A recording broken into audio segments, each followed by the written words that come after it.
The following is a presentation of the Flex Radio. It's the interview sessions. The interview sessions.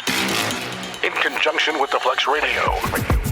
The team of Giovanni Jackson and David L. David bring you the latest in entertainment news. Featuring exclusive interviews with some of your favorite TV, movie, and sports world figures. Giovanni and David are what's in. Keeping you entertained with their chemistry and comical personalities. The interview sessions. Tune in weekly as they bring you new episodes you don't want to miss. Please like, subscribe, and download. It's the interview sessions. The interview sessions with Giovanni Jackson and David L. David.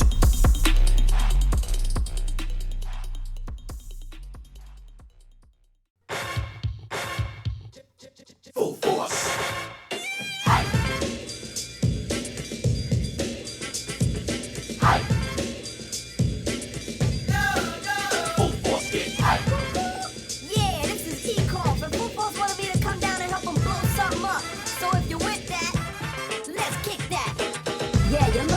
But can you cook good? Can you read, or is your brain like wood? Do you have sex or do you make love? How do you live? Do you give it? Do you take love? Girl, you're so fine. Could you be mine? Or do I slack in the back of a whip with whack line? Yeah, the fruit looks right, but that ain't my type of. Yeah, right. At your age, not the size of those pants you wear, so tight. You look right. But do you get any hair? Walk around with your head up in the sky. Oh, why you wanna dance? Sir, yo, this is your man. Yo, this is David L. David. And yes, this is the Flex Radio. And I'm here today with my lovely co-host. She goes by the name of Giovanni Jackson. And we also have our special guest, the homie Zoe, right here on the Flex Radio. Hey, Giovanni. Yes, what's up? What's cracking? What's cracking? Nothing much, just so excited. Gotcha. I love it when you said it. I got hey Zoe, you there, right? Yeah. So I know, I'm here. I know both of y'all have seen, and you probably heard this song, right? It was in the movie House Party, right?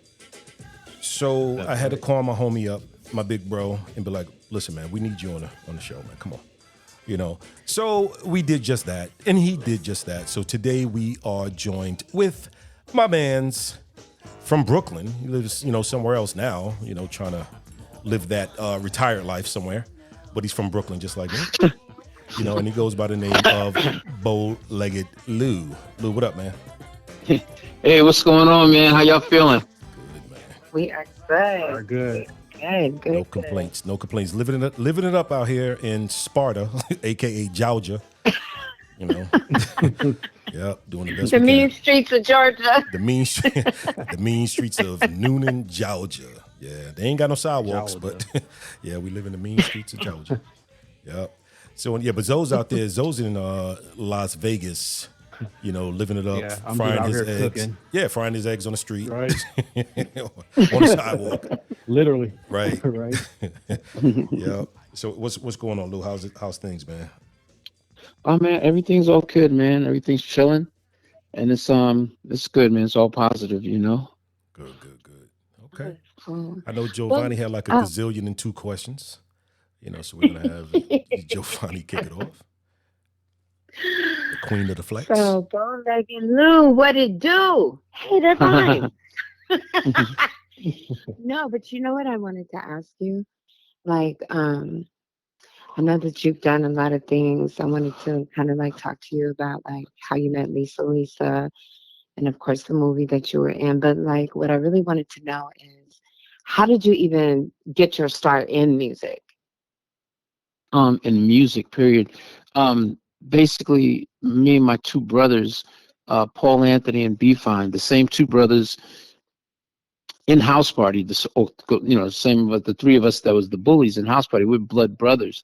So growing up, I would say my brother Paul, he was the first one that started singing. Basically, my father, may he rest in peace, just heard him singing in the bathroom, and he went and got my mother, and he was all excited, and he says, "Honey, he's the boy can sing, man." Because my father was West Indian, and he was Paul started singing, and from there, then I got jealous. So then I started singing a little bit.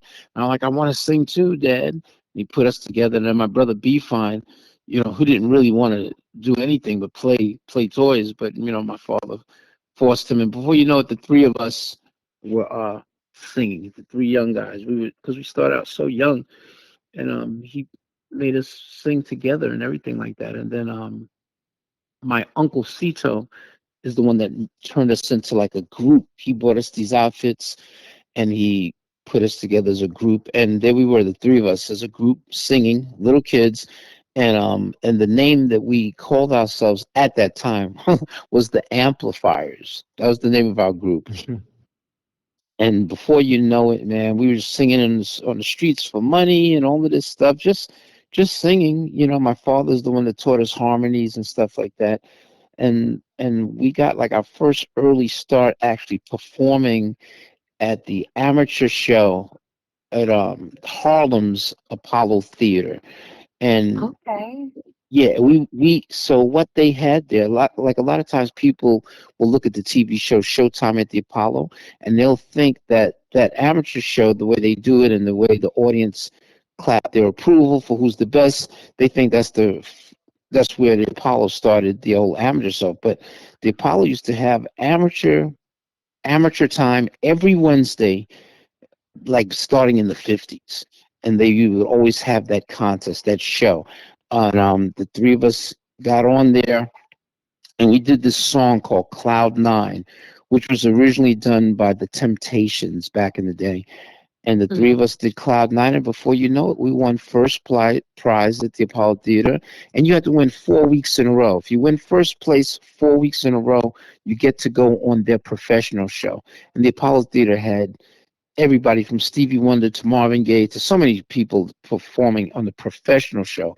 We won 4 weeks in a row, and the gentleman that was there, he that was getting ready to come on and do his show the following week, went up to my father and said, "Hey, your boys are really, really talented. Can they appear on my professional show? I'm going to be here next week." So my father said, "Yeah." So we appeared with the legendary. I don't know if any of you guys heard of the legendary Joe Tex. It was his. He performed at the Apollo. He showcased the Apollo, and another group called the Whispers was also at the Apollo during that time, and we appeared on the professional show with the Whispers and Joe Tex. I think we did like 10 shows, and man, the rest was history. That's how we started out with singing, just the three of us. And then later we met up with our cousins, and then we formed the group together called Full Force in our neighborhood of Brooklyn, East Flatbush. Oh wow. That's so cool. So was your dad into music? Did he sing? Yes, yes, my father was singing. He used to sing in these doo-wop groups, and he also used to sing with Frankie Lyman. I don't know if y'all are familiar with him, but Yes. yeah, Frankie Lyman's a legend. I mean, he passed away, but if you ever saw the movie, I forgot the name of it, Why Do Fools Fall in Love, with Yes, Lorenz yes. Tate. Lorenz Tate acted as Frankie Lyman, but my father used to sing in a lot of different harmonizing groups, and he's the one that taught us how to vocalize and everything like that, which was which was a blessing. You know, may he rest Yeah. in peace. If it wasn't for him, there Yes. wouldn't be a Full Force eventually. Yes. Oh yes. May he rest in peace.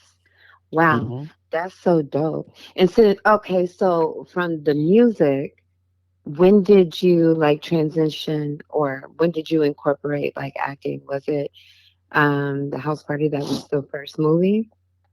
Well, the first movie that Full Force was part of was a movie called Crush Groove, which was Okay. which came out in 1985. It was the story of like Russell Simmons. Blair Underwood played Russell Simmons. That was Blair Underwood's first movie. And my brother Paul Anthony and B Fine, they played what else? Bullies. But they played two guys that would beat up Blair Underwood and would beat up like Run DMC.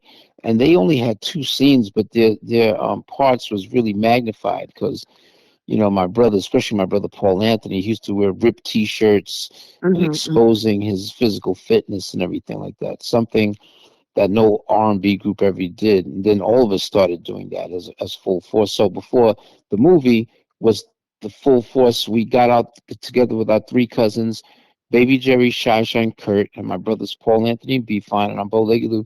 We became full force. So we were the original hip hop vocal band. And then from us doing the music so early on, that's when we got into the movie Crush Groove. And the crazy thing about it is that Reggie Hudlin, who directed House Party, and his brother Warrington Hudlin, who produced House Party, when Reggie wrote the original script of House Party, in the script, he actually had full force mentioned as descriptions. So, in other words, he said, so I guess the characters that Kid and Play now have, just the characters, they said, yeah, Kid and Play, or whatever the character's name was in the script, they said they are accosted by three bullies with great physiques and jerry curls. Somebody like Full Force. That was how it was in the script described. so so a friend of Reggie's said, "Hey man, why don't you just get Full Force?" And he said, "Oh, I'm in Full Force," because he remembered, my brothers from Crush Groove. And what happens? We went there. The three of us went. We kind of auditioned. He just wanted to see if we can act, and the three of us did a lot of improvisation because being that we're brothers, and I always loved acting. We used to do little plays together. We came together. We improv, and Reggie Hudlin and Warrington Hudlin picked us and said, "These guys are going to be the bullies in my movie House Party." And man, was the rest history. And man, was the rest history with that movie.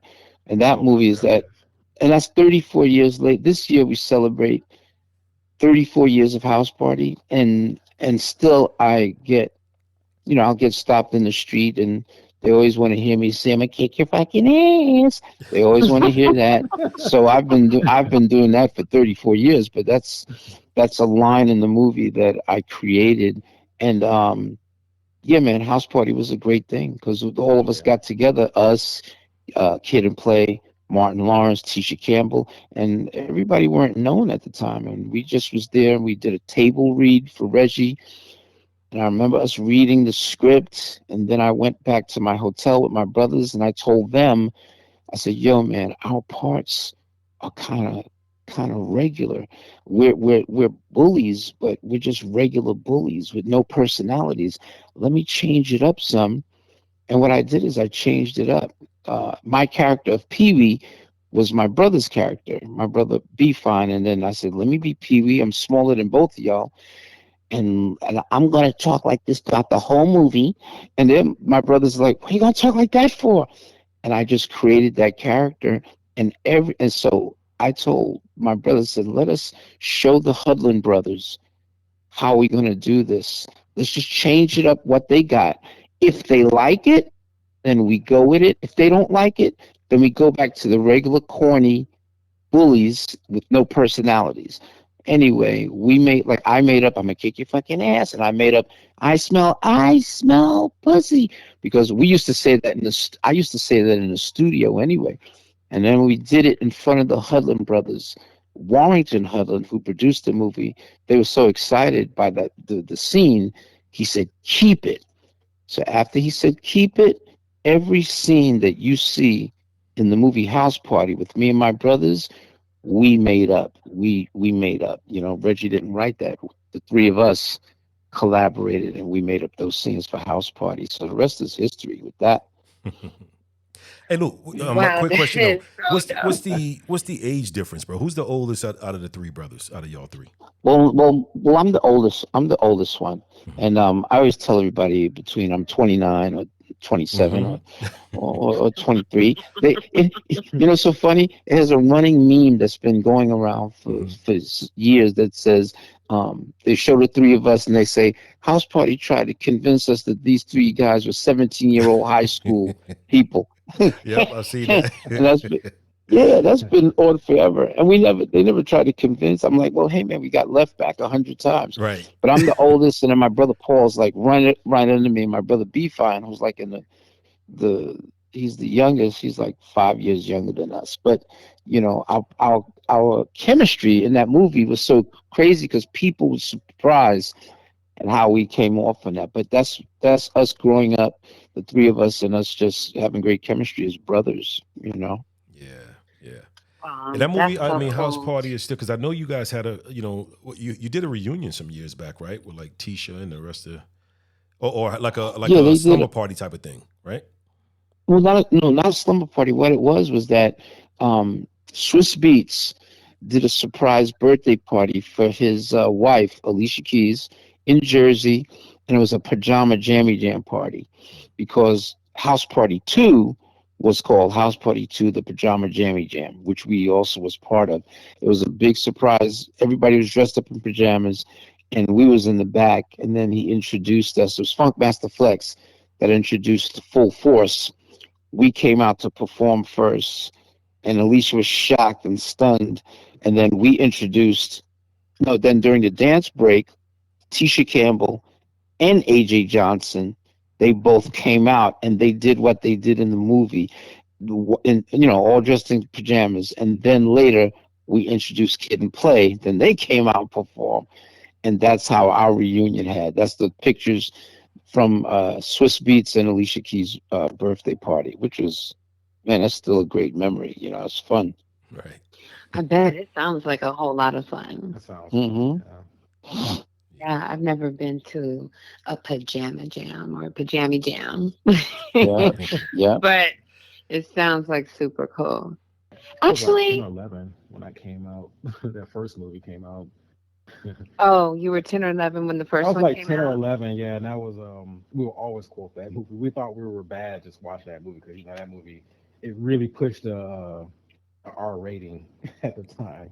Yeah, it was art. Yeah, we were cursing and Oh everything yeah, in that movie. everything was in that movie. Yeah, Robin Harris was in Wow. that movie. You had so many people that later on just became Yeah. mega stars. I mean, Oh yeah, of course, it's Martin, a classic. and the thing, see, it was kind of personal for me a little bit too, because, I grew up, in the neighborhood with Ken and Play. We grew up in the same neighborhood. So it was like I used to see Play every day. I mean, Play's the reason why I started the clothing business, Lou. I don't know if you knew that or not, but he's the No, I reason didn't. why. Yeah, because see, The when clothing business. the ego tripping, yeah, he's the reason why I started that. Because I credit him, to that, because when he had his clothing store out, Foreplay, back in the '80s, late '80s, he Hmm. opened up his clothing store right next in the neighborhood, right next door to where I lived at. So every time I would go outside, I would either see him going in, opening the store. He invited me in. He would show me even the house party stuff that he did, because he did the jackets, in the house party. And then he also did Salt and Pepper's jackets for the Push It video. So yeah, so Yeah, that's right. yeah, so we would talk a lot, and then later on, same thing. I kind of patterned myself to do similar things that what he did. He opened up a barbershop, so I had hair salons. I still got them, but hair salons, and then I had the clothing line. So it was like the same thing, and that was after watching this dude from the neighborhood, you know, doing his thing, as we call it, right? So yeah, Entrepreneurial. Yeah, that's right, dope. right. Yep, and That and is super shout dope. out to Lou for sure. I'm sorry, not to cut you off, Giovanni, but Lou used to wear my stuff, and I think you wore one of the shirts one time at the Essence Awards, and you had told me that Nick Yeah, that's Cannon right. I was coming love that through. shirt. The four borough shirts, which was black and green with the green lettering. Yeah, I love that shirt. I still got it. Yeah, man. So yep. Oh, that's cool. Okay. That's so That is cool. cool. And another funny thing about our movie, so people, young people, especially young people, because you still have people that love House Party that wasn't even born when it first came out.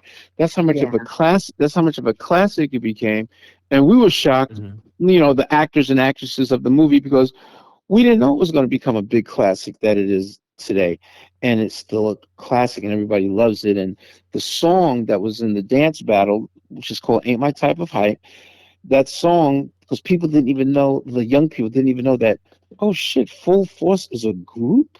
Full Force is a singing group? What the fuck? So when they would Right. go and see our video and they see us performing Ain't My Type of Hype, they're like, oh shit, the fucking bullies are singers and they dancing and shit? What the fuck? They would be shocked. Like if you ever see our video on YouTube and you see the comments that people leave, they like, my stunned. Then to find out that we, Full Force, are writers and producers also, not just performers, but we wrote for co-wrote and produced songs like Basketball for Curtis Blow. They're playing Mm-hmm. basketball. We love our basket. But that's Full Force. We co-wrote that. We Absolutely. performed on it. Roxanne, Roxanne, Roxanne, we produced that. I Wonder If I Okay, Take right. You. I Wonder If I Take You Home. We produced that by Lisa. In fact, we did all of Lisa's hits. James Brown's last two top 10 records we wrote and produced. The Backstreet Boys, Britney Spears, Rihanna, Little Kim. We work with Nicki Minaj. There's so many people that we wrote and produced for. It's Wow, crazy, so and there's people a be lot so of classics surprised. then. Yeah, Wow. yeah. You Google us, you'll see so much Yeah, shit. yeah. We had that. Matter of fact, we had Okay. that conversation earlier, a couple hours ago. So yeah, we was about to touch on Hmm. that, Hmm. but I'm glad you Mhm. did. Yeah, because it's a lot of, Yeah, man. lot of people, man. Lot of hits were made, due to Full That's a Force. So yeah, Yeah. right. that's pretty dope, man. Yeah. And I sometimes was people gonna. think Full Force is just three of us because the three brothers from House Party, but those we're the Full Force brothers, but Full Force is actually six members. So our cousins, I always tell everybody that Full Force is six members. We split our money, our royalties six ways from the beginning of our career. And like if one or two people write a song, Hmm. it'll still say written and produced by Full Force. If one Right. person write the song, written and produced by Full Force, all for one and one for all. Nice. And going back to House Party, the funny joke of House Party is here's Full Force, the three bullies trying to get into the damn party, and they won't let us in the party, but yet they're dancing to our fucking music in the party. Right. Right. Crazy. Right. Yep. Crazy. That's That's funny. crazy. Hey Lou, so Wow. one more question that I have. What's the connection with DJ Cassidy? DJ Cassidy, who does Pass the Mic. Hmm. DJ Cassidy, he just during COVID, he came up with this social media phenomenon called Pastor Mike, where if you guys are familiar with it, it's different artists that would come on and do their song, not their whole song, like maybe a verse and a hook, and then they pass the mic to the next artist, whether it's Boys to Men, Shanice, Montel Jordan, I mean, you name it, Earth, Wind and Fire, and he started it with Earth, Wind and Fire, Melissa Morgan, the real old school acts, Hmm. and then before you know it, he did this rap version, a hip hop version Hmm. with Chuck D, Big Daddy Kane, Dougie Fresh. I mean, LL Cool J. I mean, it was phenomenal. And this was during COVID time. So I get a call from DJ Chill Will, Hmm. who's the DJ, one of the DJs for Dougie Fresh. Hmm. Yeah, we And he just said, "Hey, interviewed him Lou, about hey." 2 weeks ago. Yeah, we had him on 2 weeks ago. Yeah, we did. Yeah. Chill, Oh, did he Will. talk? And did he talk about Cassidy? I Oh, he don't. Yeah, had to. we brought it up. Yep, he didn't go in deep about it, but yeah, yep, we did talk Well, about it. he called me because obviously he was helping Cassidy secure some of the rap acts. So he calls me and he says, "Hey, Lou, Cassidy would love to use, love Full Force to do Ain't My Type of Hype on Pastor Mike. Are you familiar?" So I wasn't really familiar with Pastor Mike. Well, I was familiar with just the first one, but DJ Chill Will sent me the rap version and I was blown away. So I was immediately in. I wanted to do it, and it was during COVID. Nobody got paid, but I got. I spoke to Cassidy, and in that one conversation, we became good friends because not only did I say yes, Full Force will do a my type of hype, which our section is in one of the most famous Pastor Mics with us, New Edition, Boys to Men, TLC. I ended up getting him like 10 acts to be part of Pastor Mike, from In Vogue to Shanice to Montel, even his other ones. I got Vanessa Williams, Gladys Knight. I just got him all these acts for that, and he never forgot that. He was so appreciative. I mean, now he don't need nobody; he gets them on his own. But Hmm. I helped get him 10 acts, and then before you know it, after that third Pastor Mike that was on social media, BET hired him to do Pastor Mike live after like the BET Awards and the Hip Hop Awards, and he took care of me and Chill Will, and he hired us and he got us paid for being talent coordinators, and that was the credit we got on BET, and for every Pastor Mike. Even some Pastor Mikes where I didn't even help that much. I might have got two acts. He still got us, got me and show well paid, and Nice, I'll always nice. appreciate that. Now he does Pastor Mike live. Are you kidding? Oh And it's yeah, crazy when he does that. Yeah, he yeah. did it. He just came back. In He Vegas, just right? did Vegas. Yeah, Yeah, heard. Oh, he's here. Okay. Wow. Yeah, yeah, Lorenzo. I it's mean, I wish you would crazy. have knew that, bro. You could have, yeah, made it out to that. I don't know. I wish I'd have known. Yeah, but Yeah, yeah. man. So that's pretty dope. So where's Cassidy from, Lou? Because he's from New York, right? But where's he from? Cassie's from New York City, and he Mhm. lives in he lives in Los Angeles. But Okay, he's a New York brother. Yeah, and gotcha. his parents are just so slim, and he got two beautiful parents, Monica and John, and they are so like proud parents of Cassidy, and they're great people Aw, as well. They're the real producers of DJ Cassidy. Right. yeah, Yeah, yeah. Nice, nice. Oh, that's so But they're good sweet. people. you know what Yeah. my favorite thing that you did, Lou, in your career, my all time What? favorite is when Lou hosted my show, my concert Oh, in the Bronx. okay. That was my all time favorite. So I called, I get, I met Lou at the studio, his studio in Manhattan at that time, right, Lou? It's Manhattan, I think. Uh-huh. Uh-huh. Yeah. So we met at the studio, and then we was trying to piece something together, and then I was putting that show together. Man, I had like 14 acts hit the stage, and it was like, okay, I had Lou, I had Bernadette Stannis, and I had Ernest Thomas from What's Happening. The crowd went crazy because they were like, That's you great. got these three greats on stage, and then they brought me on stage to speak to the crowd, and that's when I had my little Russell Simmons moment. Thanks for coming out. see, see you. See That was you. a See great you next it was a time. great show though, man. I was so happy to be part of that. Yeah, that was pretty good, man. Yep. So yeah. That's But cool. most of, like I said, man, most of the stuff that you've done, I mean, I love you, Lou. So I've been following everything that you've done since the beginning. Ain't my type of hype. That's like my favorite full force song. But do you have a favorite full force song? Well, a favorite full force song, I would probably have to say, um, we did this ballad called All in My Mind, and it was a top 10 record. So I would say that, and maybe, and I guess maybe Ain't My Type of Hype because what it's meant to us in House Party. The ballad was dope because, for full force, because it talked about things that, because us fellas is always being accused of being the ones that dog out women and cheat on women and all of that stuff. So I turned the tables, and I wrote a song about a woman that was messing around with another man behind my back, behind the man's back, and Mm-hmm. even in the middle of the song, if you ever, you can Google it, but the middle of the song says, I have a new woman, and she helps me with everything. You left me, and my new woman even makes better love than you. So, and that's actually a lyric.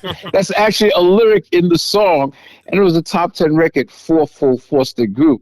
Now, Wow. songs that wasn't Full Force the group that we wrote and produced, one of my all-time favorite songs. Well, two of them is the one we wrote for the Backstreet Boys, which was called All I Have to Give, which was one of their biggest records ever. And that was great for full force because even as six people, Mm-hmm. as six of us, we was able to split money. But when we split money from the white little acts, that was a lot of money because it was worldwide money. So the Backstreet Mm-hmm. Boys, All I Have to Give was my favorite production, along with Cheryl Pepsi Riley, Thanks for My Child. Thanks for My Child was a number one record that I wrote, but like I said, it says written and produced by Full Force. But that was a number one record about the situations of a single mother, dealing with when the baby's father leaves her behind. Wow. And Yeah, I knew Mm. you had. like one of I my didn't know you favorite wrote songs. it. Wrote it. Wow, Yeah, I didn't yeah, know I that do know either. there was a yeah, connection. Wow. yeah. We produced that record, and I wrote it, and it's so funny because when people hear her sing it, some people used to think, "Wow, so she wrote that coming from a woman's point," but I actually wrote that, and I remember writing that a few days after my wife at the time, when I was married, when she had a miscarriage, and then I remember going to the hospital, and you see people, the women, what's the kids, and then I just wrote it like that. Plus, I had a lot of female friends that was going through being single mothers, and I just wrote that song. And you know who we hired to direct the video was Forrest Whitaker, Oh which wow. was his first video he ever directed. And It was great. It was number one. And then along came another song that knocked it out of number one, done by my sister Karen White, Superwoman, damn it. But Mm-hmm. it's all good. Yeah, shout out Yeah. to Karen, man. Yep. Yeah, Yeah, man. she's a sweetheart. Oh yeah. Oh yeah. Yep. Wow. I really like her music. You were also in Who's the Man, right? Oh yeah, motherfucker, please, motherfucker, please. Yep. Yeah, I was in trying that. to think of Yep. another movie I saw you in. I was Well, like, we Who's the seen Man? I him forgot in about we that seen one. him in the video with Grandmaster, well, Houdini, I should say. We had Grandmaster D on a couple Oh weeks yeah, ago, and what was that, Funky Beat? You know, so Funky yeah, Beat, one of yeah, my favorite Houdini records. Yeah, me, Malcolm Jamal Warner. It was a lot. It was some like cameos. Run from Bobby Run DMC was Brown, in there as well. yep, Bobby Brown. Yep. mm-hmm, Curtis Blow. Yeah. yeah, oh yeah, Yeah. yep. Yeah, that was Okay. fun. I mean, But do they Who's the have Man things was like that another though? Who's. Do they have videos like that anymore at all? Where you got like, because I think it was more camaraderie back then. You can see other artists and artists, in videos. You don't really see that no more. Yeah. You don't see that. Yeah. I don't know. Well, you don't even see groups I don't anymore really either. look at. Yeah. No such thing no such thing as black bands anymore Yeah. performing. Back in the day, you had the Earth, Wind, and Fires and the Full Force, Mm-hmm. and you had so many bands. The Time, Mars Day, and the Time, but you don't see that anymore, man. Not like back in the day at all. Wow. Right. Right. That's Doesn't crazy. require as much talent anymore. Yeah. Yeah, Yeah. that's true. Wow. So, with today's music, like, what is there anybody that you particularly like there musically? Well, I like the hip hop artists and stuff like that. I mean, they're not like Future, who I'm taking my son to see next Thursday at the Barclays Center. You have Future and you have Kendrick, of course, and I mean Yeah. so the new music. I don't knock the new music, even though a lot of the older people will. I just think it's a different type of era. I'll always say our era is the best era. David L. Mm-hmm. David, like Definitely. David, he's like David. Our era, because David is older than me. Just in case y'all didn't know, and I respect my elders, but but um, but I think our era was the best music to come out to me, Right. But the new music is the music of today is still dope too. Right. Yeah. Right. We were just having a conversation about that not too long ago that we both agreed like the 80s there was good music starting there. But it's been good music even Mhm. before the 80s, but it just seemed like, a lot of it changed. But yeah, It Yeah, the seems hopefully eighties like, in and the the '80s and the '90s. yeah, 80s and 90s, yeah. definitely. The '80s and the '90s, my best Yeah. era. I Yeah. love, and When of you used course, to look before forward, that, we right? Yeah. But when you used to look forward to going to like what day was like releases like on Tuesdays, I used to look forward going to the Wiz to buy, or Coconuts, whatever they had out, Tower Records, whatever, to go buy music. Tower I mean, Records. everything has changed. It's like you don't have to, as soon as the artist comes out, you just stream it. What do you think about I that know though? that's it's like fast food and it's easier. So I guess you get it's good to be easy. You just get it at your fingertips. But back in the day, J&R Music World, Right. stuff like that. I could go to a record store, and I could just stay there for fucking hours, not just buying stuff, but just looking at the album covers and looking at the back and reading the Mhm. credits. And back in the day, that was the shit back in the day. I mean, now, of course, it's easier. You just go get that shit, from your phone. Mm-hmm. But back in the day, I used to love back in the day with the albums, the releases. And like you said, David, it's like, yeah, the new release will be coming out so and so, Right. It Mm-hmm. used to be hot back in the And day. videos Yeah. too, especially with videos, especially like when we used to sit there still when the Michael Jackson video was coming out. It was like, okay, Thriller's going to be shown on such and such day, and whatever it was, and we don't have that Incredible. anymore. It's like I look at video You're right, stations. because, Mm-hmm. Go ahead, Lou. yeah, go ahead. You No, look at no, I was video gonna say, stations I and yeah, I what? look at video stations and I'm like, oh, I didn't know they had a video for that. It's like you don't even really care anymore.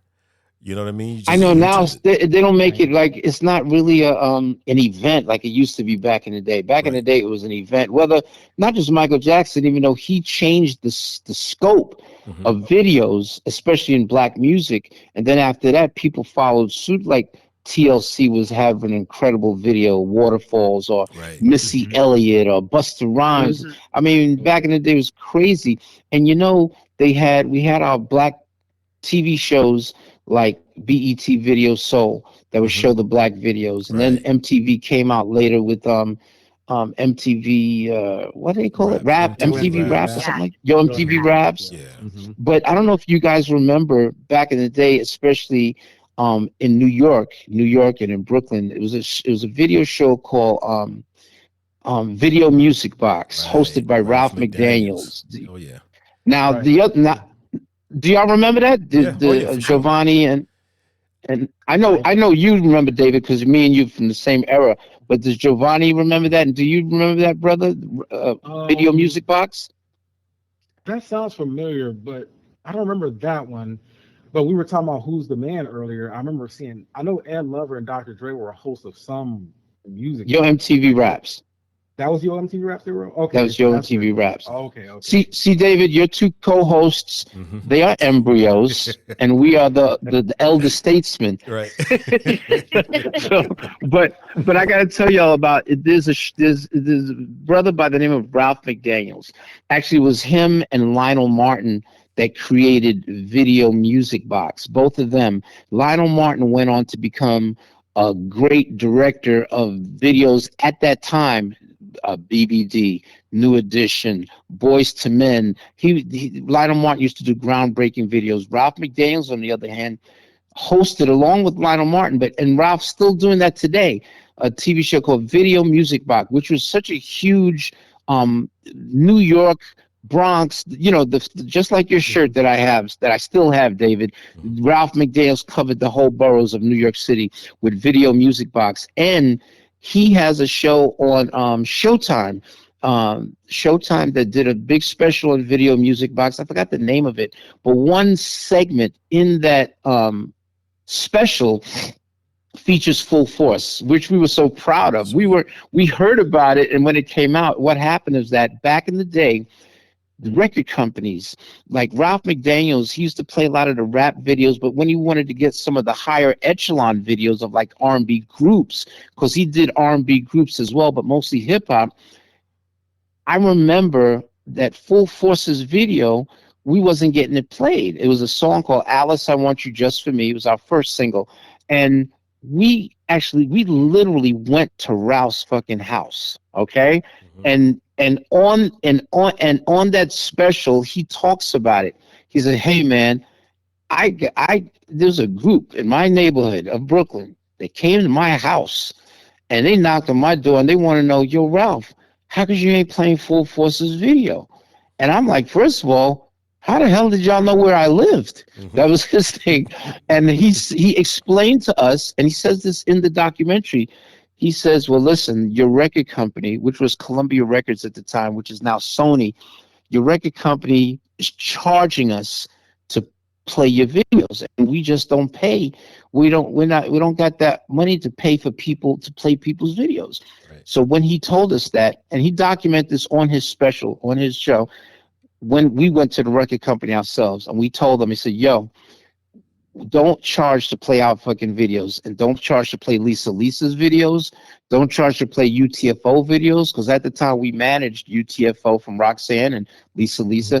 And Ralph said, even documented, he said, hey man, after that, Full Force came back and said, okay, you're not going to have any problem playing our videos. Because we used to be up in our record company, because there's so much politics in the music business, but because we managed Lisa and ourselves and Cheryl Pepsi Riley, we was able to do a lot of things. And Ralph told everybody on that show, he said, yo, ever since that time with Full Force, it enabled me to have a relationship with these record companies where they wasn't charging me anymore. So we started that with the chemistry and the communication between him, video people, and the record companies. So we were proud of that for sure. Right. Yeah. Cool. Okay. Wow. Nice. Hey Lou, we left one show out too, man. What was it? Hot Tracks, right? Video Hot Tracks. That's right. Video Yeah. Hot Tracks. It was called New New York York. Video Hot Tracks. Yeah. You know. Video I Yep. know Hot your Tracks. co-host is like, Wow. God damn, these old guys know everything. Damn.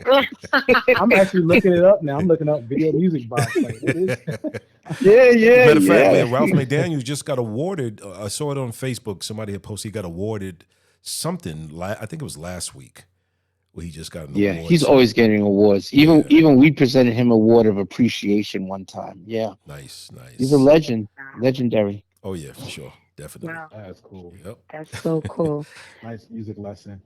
Y- Oh yeah. Yes, History lesson. seriously. History lesson, rather. Right. Hmm. Well, Bowlegged Lou. Okay, so I'm gonna ask, how did you meet Lisa? How did that happen? Because I just love her. Right. Well, Lisa's great, and Lisa's still doing shows to this day. So, Really? she's still performing. Yeah, she does a lot of the freestyle. You ever heard of the freestyle shows that Hmm. they have out?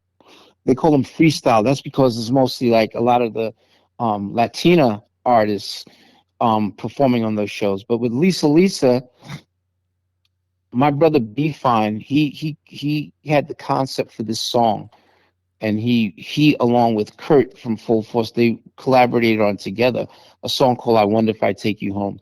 So that Hmm. song was written before we even had Lisa. So he Oh wanted, wow. yeah, my brother B Fine, he wanted, he said, okay, listen, we need somebody to sing the song. So B wanted a Spanish girl, no matter what, to do the song, because at that time there was no Spanish or Latina females doing anything when it came to hip hop or R&B or dance or nothing like that. I Wonder If I Take You Home was a combination of dance, hip hop, R&B, and pop all together. And he wrote that song, which meaning Full Force wrote it, but he wrote the song, the lyrics, and then Mike Hughes from Cult Jam, because remember it was called Lisa and Cult Jam. Lisa and Cultjam. Yeah. Mike Hughes, who was in Cult Jam, I mean, who became Cult Jam after he brought us Lisa, he used to be our neighborhood friend in the neighborhood when we were starting out as Full Force, and we didn't have no record deal. We was just a local group, but we were a well-known local group.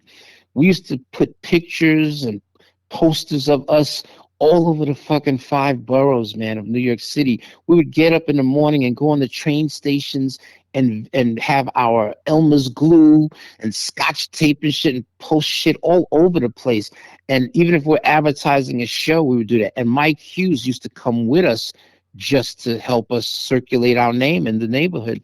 So he brought us this young girl to audition to do "I Wonder If I Take You Home." Lisa, she came in our Brooklyn studio. She was scared because she saw, these big black motherfuckers, big black dudes, and she's like, "Oh my gosh, she was such a young girl," and she auditioned for us. And now the songs that she was singing was songs that Michael Hughes from Cult Jam wrote for her. The songs were horrible. So, being that the songs were not good, we thought, man, maybe she can't sing all that high. Because she had a great look as soon as she stepped in the door. She was young. She had some of the best breasts in the world that you'd see as an artist. Because we was looking as an artist. Because at that time it was all about sex and rock and roll and all of that stuff. Right. And she was cute. And she just didn't, those songs didn't good. So it was like, wow, man, we wish she would have worked out. So before she left the door, my brother Paul said, wait a minute, Lisa, because remember, Lisa was just singing original songs that Mike Hughes wrote for her to sing. And Paul said, Lisa, do you know anything more familiar that we would know that you could sing for us? And then she did. She sang this song. Once again, I don't know if Giovanni or Homeboy might know this, but she sang a song called "For Your Eyes Only" that was performed by this white artist called Sheena Easton. Do you remember Sheena Easton, Wow. David? Of Yes. course. Yeah, Yes. right. Yep. For Your Eyes Only. And Lisa sang that, and that was all she wrote. We said Lisa's going to be the one to do this song. And once we selected her, Mike Hughes talked to us on the side and said, "Hey guys, I was just wondering, if I could be part of this, like instead of it just being Lisa, me and our neighborhood friend named Al, the guitar player, he could be Cult Jam, and we could just be together as a group." Steve Salem, our former co-manager, may he rest in peace, but he was my college, we went to college together, and he was co-managing us, and he said, hey man, why don't we call her Lisa Lisa? Because that was taken off of a rock group called Duran Duran. Right. So he said, Lisa Lisa. So that's what we did it. Some people thought we called her Lisa Lisa because of her bosoms, but no. We just said it was something different, and we called her Lisa Lisa and Cultjam, which was Mike Hughes and Spanador, they called him, the guitar player. And we gave that as a gift to Mike Hughes for all the loyalty that he had with us in the streets of New York, hanging up posters. So the name of the group was Lisa and Cultjam. We recorded I Wonder If I Take You Home. Now, when we did it, and she did the leads great, that's us singing the background vocals, Lisa singing the background vocals with us. It's us full force playing all the music. We wrote the song. Cultjam didn't write any song. So what I said to my guys, I said, listen, for this song, when it comes out, instead of it just being Lisa and Cultjam, God damn it, we're gonna make it Lisa and Cultjam with full force. And that's how that single is. So much so that if you see that video, full force is in that motherfucking video. You better believe it. Right. And we're playing it. My brother with his ripped T-shirt, all of that shit, and we're in that video because as producers back in our day, and even before us, the producers really never got a shine. Not really, they never got shine. So we said we're gonna get fucking shine in this motherfucker. So we produced the song, and then we only did that for the first album, Lisa and Cultjam with full force. After the next album, just was Lisa and Cultjam with Head to Toe and Lost in Emotion and all of that stuff, and we did it like that. But that's how Lisa came to be, and decades later, she's still out there performing the songs that Full Force wrote, and God bless that, But Yeah, that's yeah, dope. Know that she's still out there performing. That's Oh so yeah. cool. yeah, she's still doing her thing. So is us. We have a show next week in Harlem. Really? Harlem is celebrating 50 years of Harlem Week, Wow. and it's actually going to be. We're actually performing on Harlem Day, and that's really exciting to us because remember, like I told you, we started some of our singing legacy at the Apollo Theater, which is in Harlem, Right. and we get to perform on the main stage, and we're gonna rock the place because we still move like we're teenagers, so it's all good. Yeah, because I know Melissa had That's hit me up about a week or so ago. Her Force MDs and Keith Sweat had a show out there in front of the Apollo, right? Did you go to that? in front of the Apollo. Yeah, yeah. She sent. I seen her Oh, post the videos up a couple of days ago. But yeah, she hit me up last week. She was like, "I'm gonna be at the Apollo, in front of the Apollo." So the street, they locked down the street. Just like a regular block party like we used to do back in the day. So they had oh yeah, wow, I didn't yeah, know that. her Force and D's and Keith Sweat, all your people. Well, I know Keith Oh, nice. Sweat got the keys to the city at the Apollo Theater. Yeah. Or I thought he performed inside the Apollo Theater, and maybe they did the stuff No, in I think it was outside. But something. I yeah, think Hollywood had something to do with it. I believe because I know I seen Hollywood, DJ Kevy Hollywood. Kev. Yep. I think he had something to do with it. Okay, yeah, legends. Yeah. Yeah, Shout out to Melissa Wow. Morgan and the Force yeah, MDs. Melissa Morgan, Force Yeah. MDs. Yeah, Yep. Yeah. our You guys force write All joint Cried forces Out too? brothers. Yeah. Yeah, we wrote That's All You write? Cried Out. yeah. Oh, That's okay. that's what they used to Because that was do. such a Just different style. yeah. So Okay. so Lou, yeah. Tell us that connection, man, with the forces join forces and all that good stuff, man. Because yeah, we didn't touch on that, but Okay, well, since we're finishing up Lisa, the brother. What's your name again, brother? I'm sorry. Zoe. Yeah. Zoe. So Zoe just asked about did we write All Cried Out for Lisa, mhm. and yeah, we did write it. My brother Paul Anthony, he wrote it, and he wrote All Cried Out, which was, that was a humongous hit for us, and Yes. Hmm. for Lisa. And what happened is that at that time, the record company didn't even want to release that because they wanted to keep Lisa just dance because we did I Wonder If I Take You Home. Then we came out with Can You Feel the Beat? Can you feel the beat within my heart? Blah, blah, blah, blah, blah, blah. So Mhm. after that, we did All Cried Out, and we said no, release this. So we don't want Lisa to be a one-dimensional artist, and we came up with All Cried Out, and it was a smash. And Yeah. me and my brother Paul, we sang the male parts. If you ever see the video, you will see us singing because of the duet. We're singing the male parts of All Cried Out. And here's a funny thing before I get into what you were just telling me, David, with Foursome D's. It's funny, just to let you know the politics of record companies. At that time, remember, Lisa became a hit first on the dance charts. It was number one, then the R&B charts, and even the hip hop charts. So the white establishment, like, oh, fuck, we're going to cross her over now. And she crossed over to the pop place. So when it came time to do that video, Lisa had to have a love interest in the video, and she had a love interest. I think they got her like a Spanish guy or a white guy, whatever it is, but that was her love interest in the video. And being that we co-managed her along with my friend Steve Salem, of course, Full Force had say. So they had a meeting with us because being that me and Paul sang those verses, they said to us for the video, oh shit. Okay, so listen, guys, for the video, we're just wondering, when you and your brother sing those parts, the male parts of the song in the video, what if you guys were just silhouettes? Just silhouettes. Just, you know, I'm like, what do you mean silhouettes? Like black Right. silhouettes? Like we were not seen? Yeah, because I think, yeah, and they try to explain some shit. And Oh wow. me and my brother said, no, we're not going to be no fucking silhouettes. We're singing those lyrics. Right. Get creative. Come back to us. Get creative for this Yeah. video because we are not Yeah. being no fucking silhouettes. Now, if we didn't manage Lisa, we wouldn't have no say so. You would have seen a video of silhouettes during that part and maybe them showing some other scenes. But what happens? They came back to us.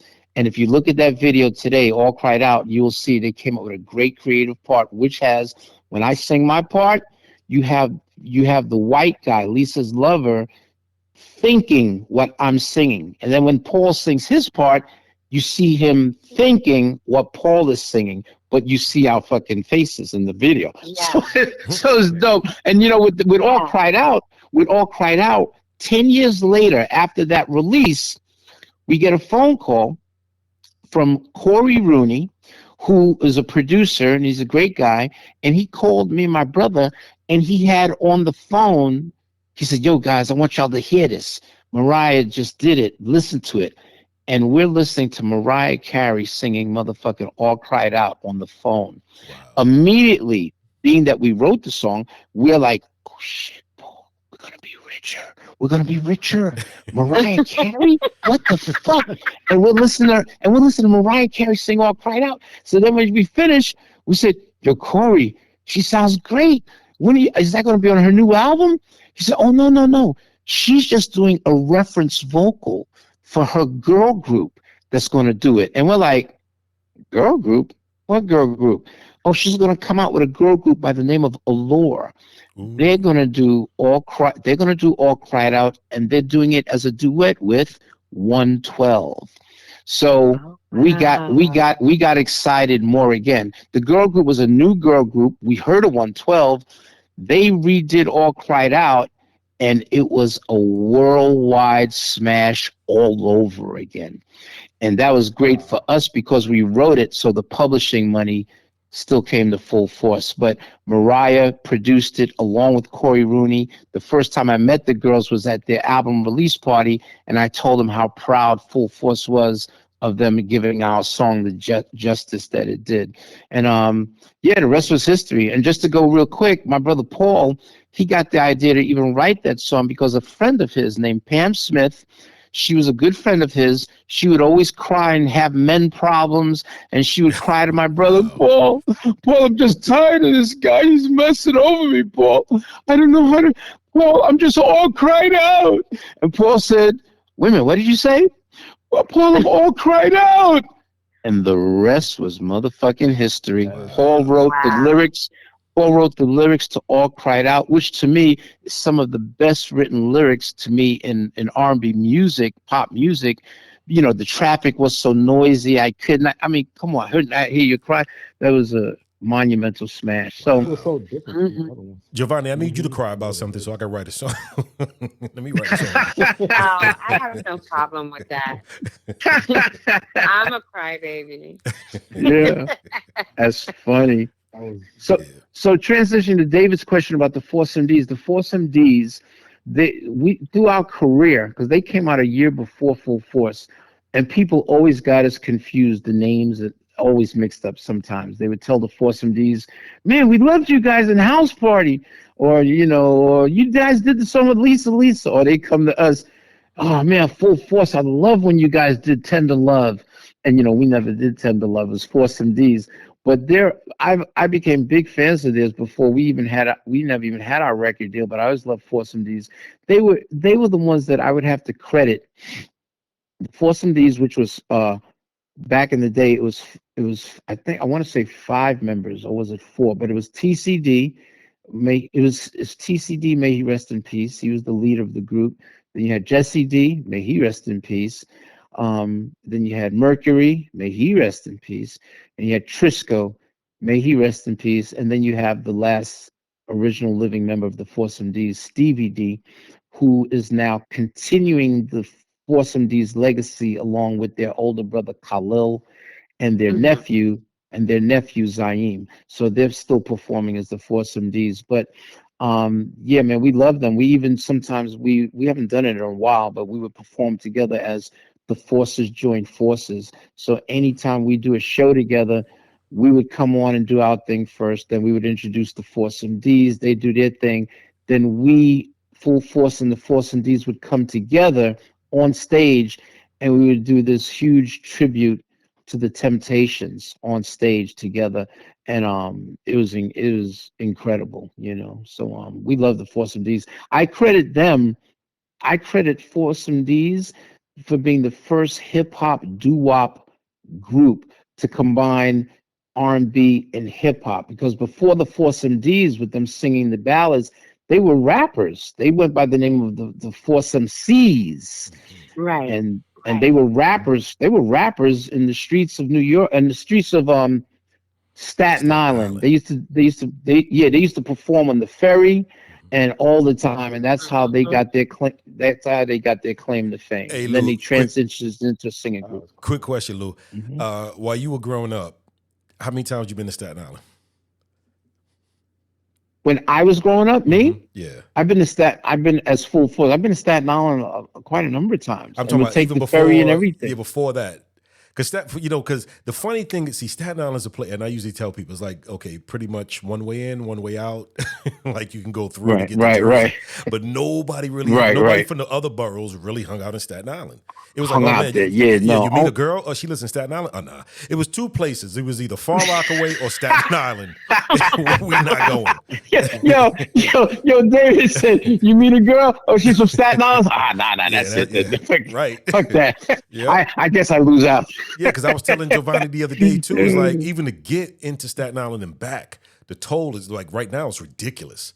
Crazy. And you could pretty much walk there, right? If it wasn't for the bridge, if we were able to walk over that bridge, you could walk into Staten Island. Exactly. Yeah, but it's like, you go over there now, it's like $32 there and back. I'm like, what?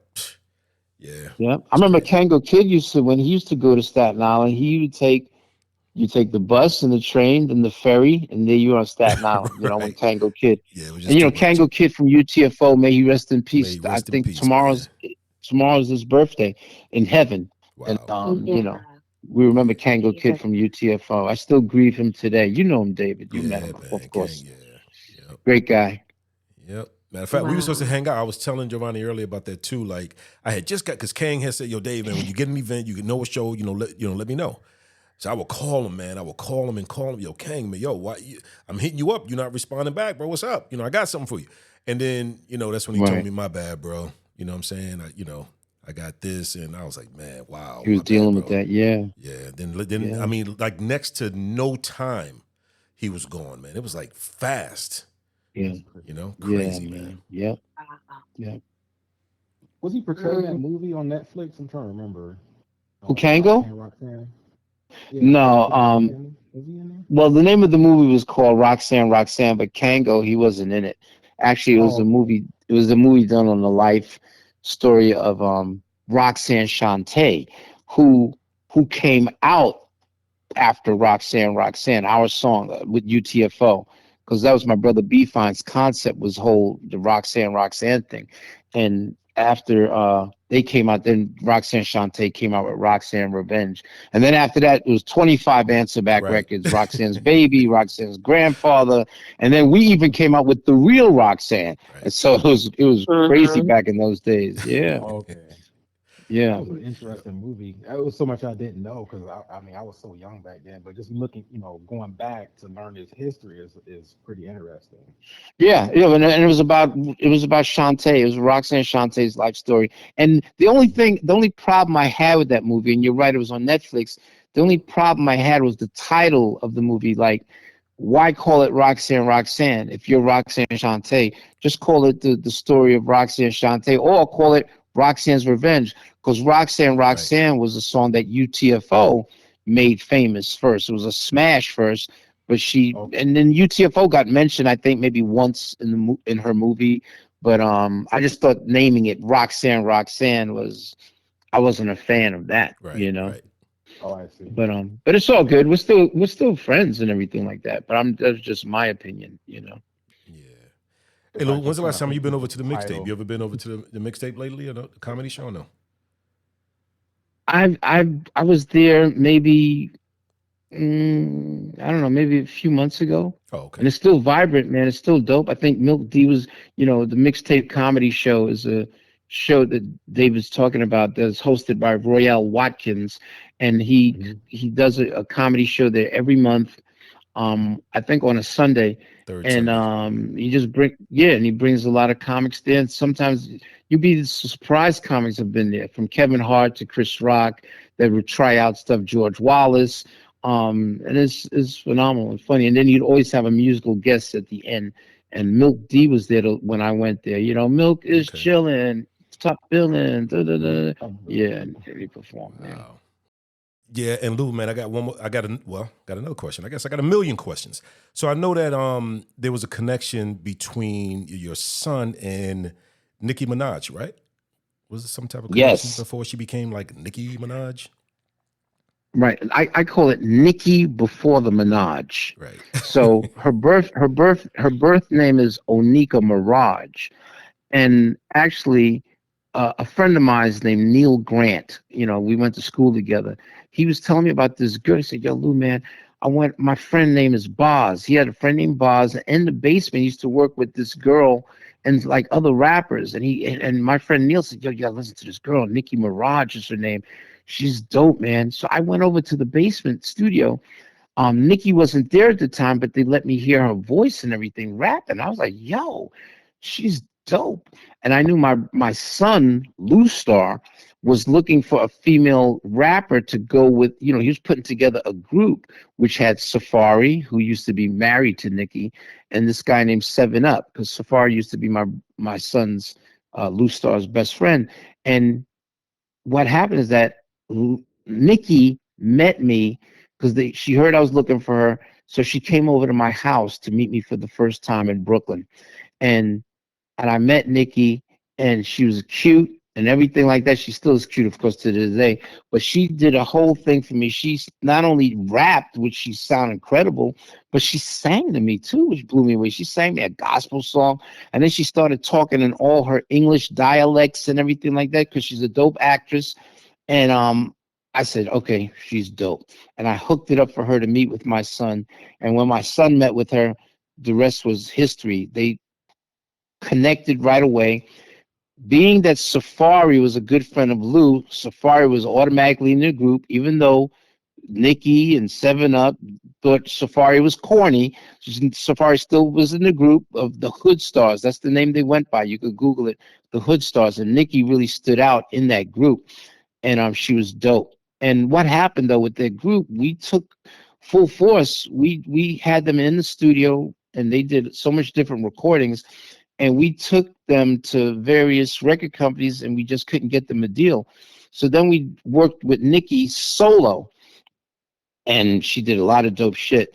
And then we still couldn't. At that time, people wasn't signing female rappers. We took her to Jay-Z. We took her to 50 Cent. We took her everywhere. Yeah. Jive Records. She performed. but she didn't. But one song that stood out that we produced on her was a song called the Autobiography, which is like Nikki telling her life story, like when her house burnt down and talking about her father, may he rest in peace. And that song became one of her biggest songs on her mixtape that she came out with. After a while with Nikki, we parted ways amicably, but before we parted ways with her, I said, Nikki, you know what you should do? Why don't you go on MySpace with your music and stuff like that, some of your stuff, and go on MySpace? Because at the time MySpace was popping.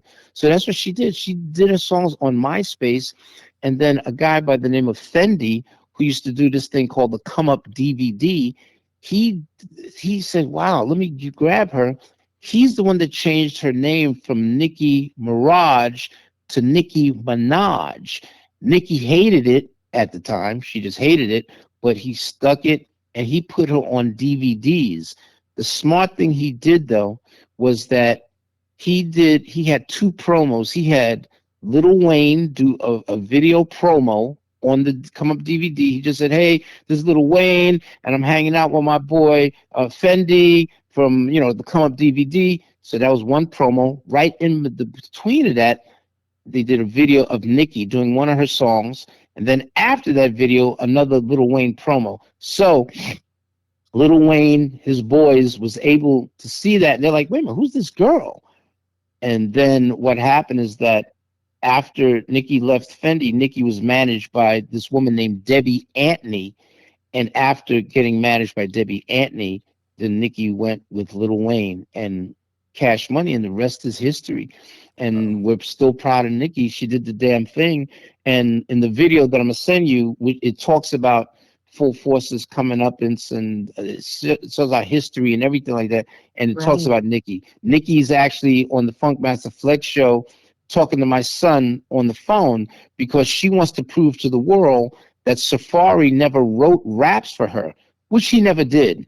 But people thought he did. I just think he gave her ideas when she was solo doing her thing. So she called up my son, and my son is on the air. Louis, tell the world, did Safari ever write raps for me? Did a man ever write anything for me? And then my son is on the air testifying for Nicki, saying, "No, you never, nobody wrote for you. You don't want any ideas from us," and blah, blah, blah, blah, blah. And as soon as she hangs up, now you see that guy that was on the phone? That's Bowlegged Lou's son. That's Bowlegged Lou's son. We were signed to him. We were signed to them. And then Funk Master Flex is like, "Oh, damn, you signed to Force too?" "Yeah, the group was signed to Full Force." And then she started explaining, but she wanted to validate herself to let the world know that she wrote her own raps. And in that video, I also talk about how we did a demo on Nicki, and it shows the demo, but there's a song in there called Interlude, because people used to say Nicki never gave props to the female rappers before her, but I came up with an idea for her to give props. This is before she was known.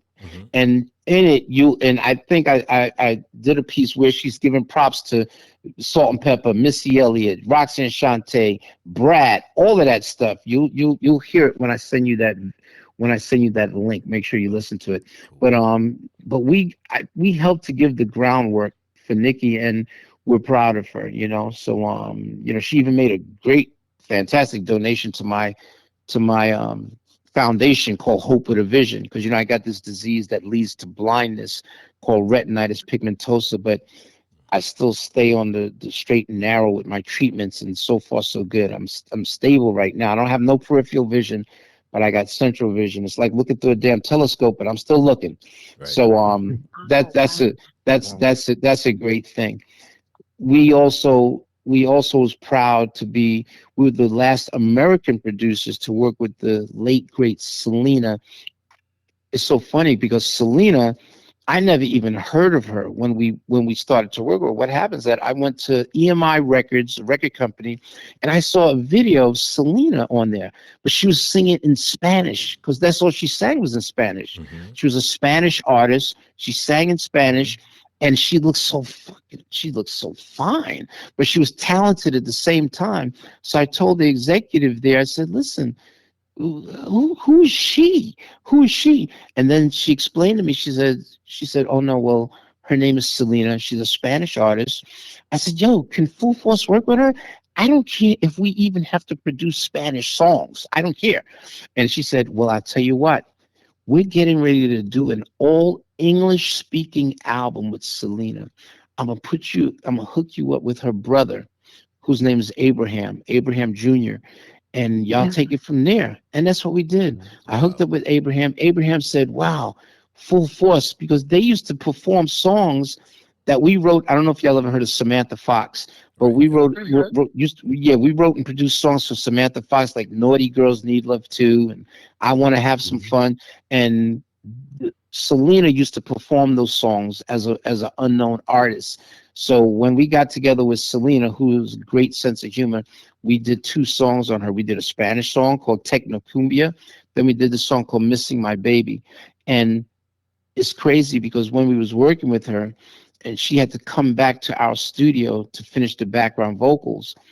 And I'll never forget my mother calling me up and say, Lou, did you hear about Selena? And I'm like, no. She said, are you sitting down? I'm like, what? And then my mother said, yeah, she got killed. I'm like, what? And Oh my gosh. this was before she had to come in and do background vocals. I said she got killed. She got killed by a woman that was working on her fan club. Hmm. Um, Yeah. it's a well known it's a well known thing. You Google it, and Hmm. she killed Yolanda Selena because Salazar. she was Yeah. Hmm. I've heard of Yep. her. Yeah. exactly. Yep. She was obsessed with Selena, and she killed her. So right then we're saying to ourselves, because at that time I think Selena only did 5 English speaking songs. Hmm. So we said, oh, I guess that's it for the album because she passed away now. They're not going to do nothing. But what happened is that after the funeral and everything like that, because she's such a sweetheart. After that, they called us and said, hey, we're going to continue on with this legacy album for her. We're going to make it half English and half Spanish. And that's what they did. Being that Selena was no longer alive to finish the background vocals for the song, it was called Missing My Baby. They flew Full Force in to Corpus Christi, Texas, and we did the background vocals. Like if you Google it, it'll say Missing My Baby featuring Full Force now.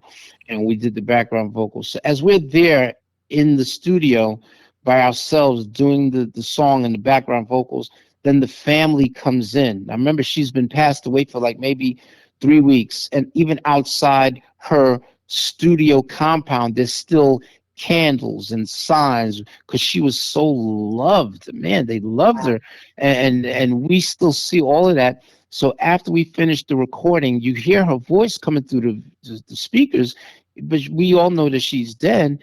But it was the name of the song is "Missing My Baby," which is crazy.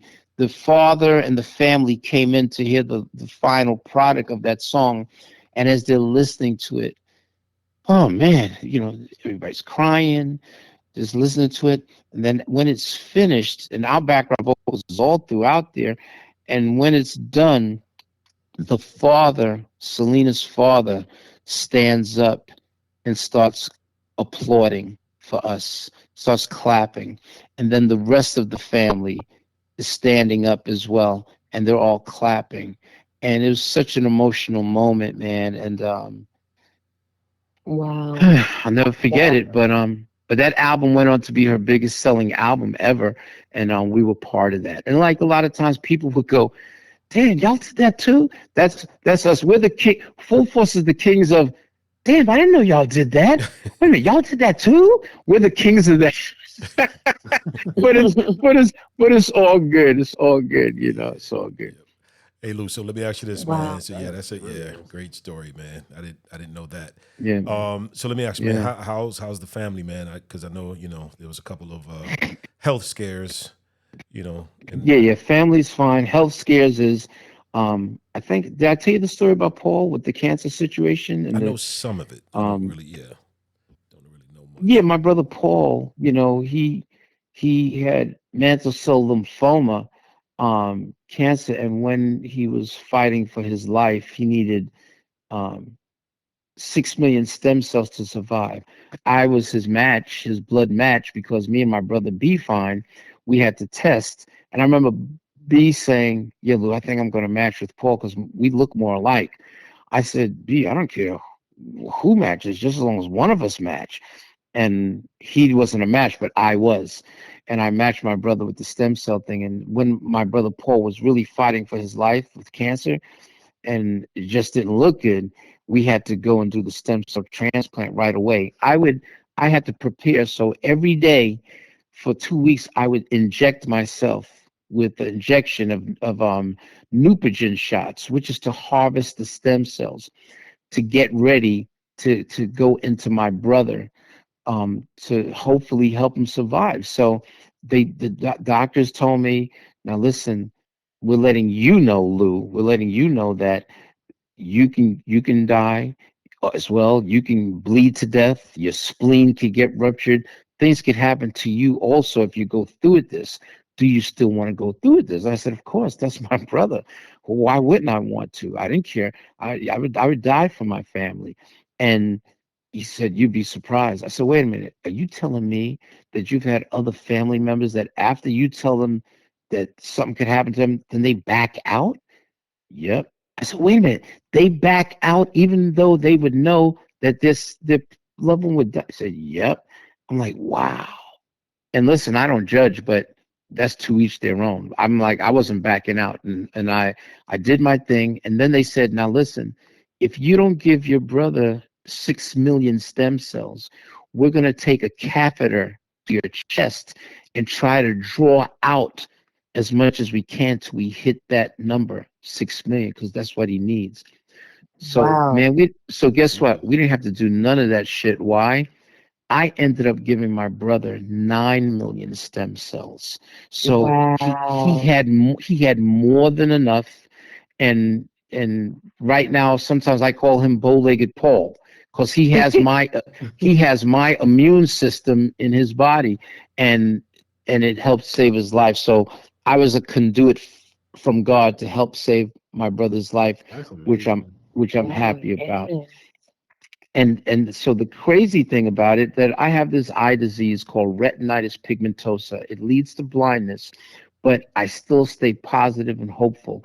Um, I don't know how I got it, but I know my father, may he rest in peace, he used to have glaucoma. But this disease came. I used to bump into shit. I'm like, what the fuck is happening with me? I used to play ball, and when they passed the ball, it hit me in my face.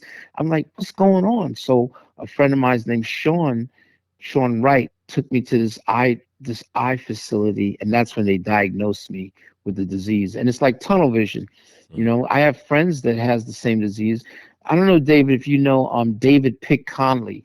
He's from the group Surface. Have y'all ever heard of Yeah. Surface, the group, the Yeah. R&B group? And I've heard they that, did yeah. they did a lot of big hits. Their biggest hit was "Only You Can Make Me Happy, Happy." Yes. And Yeah. so the big songwriter there, he got the same disease I have. He lost his eyesight, I would say, like maybe 4 years ago. He lost it completely, up until the point like maybe a few months ago when I was doing treatment. He said, "Yo, Lou, man, remember when I tell you I could see forms and shapes and stuff, and that was it? I can't even see none of that now." But one thing about him, he's one of my inspirations because he's so positive about everything. And he said, "Lou, did I ever want to go blind? Did I ever want to lose my sight? No. But I'll be damned if I feel sorry for myself and don't live the best life that I can live." So he's living still, and he still performs with Surface, and Wow. he plays the flute, and he does all kinds of shit, and he sends me different apparatus. Lou, check this out, like, to see if they could help with my eyes or whatever like that. But he's a great guy. He's funny. He said to me, he said, "Yo, Lou, man, I got to give it to my wife, man. She makes sure that in the house I'm not going to fall on things, because Lou, if I ever go down the steps one day, and if I ever trip and fall over some skates or anything, then I know my wife is trying to kill me." That's what he would tell me. Tell me shit like that. He is still so funny. So now when I go out, like I got I'm a single man, so I go out with a lot of female friends.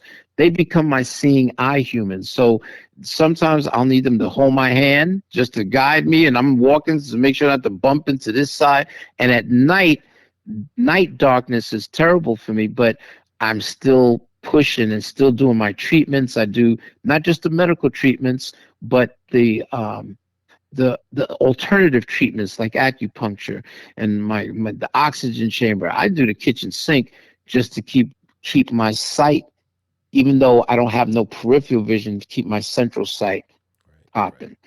And last but not least, on the health front, my beloved mother, who is 87, she's going to be turning 88 years old. And this is a lesson just to people in general that, if you care for a loved one, man, just make sure you give that support.